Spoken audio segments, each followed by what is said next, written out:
Become শব্দের অর্থ কি? বিকাম শব্দের অর্থ হলো কোনো কিছু হওয়া বা কোনো কিছুতে পরিবর্তন হওয়া। The book has been quite popular. বইটা হঠাৎ করে অনেক পপুলার হয়ে গিয়েছে। বইটা হঠাৎ করেই অনেকটা পপুলার হয়ে গিয়েছে। কোয়াইট মানে হচ্ছে অনেকটা। She becomes anxious for no reason.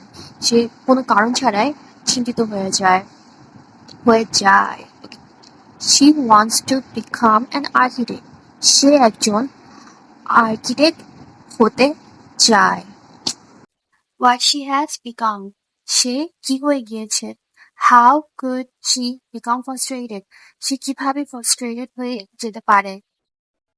Okay, frustrated মানে চিন্তিত। How could have I become like this? আমি এমনটা কিভাবে হতে পারলাম?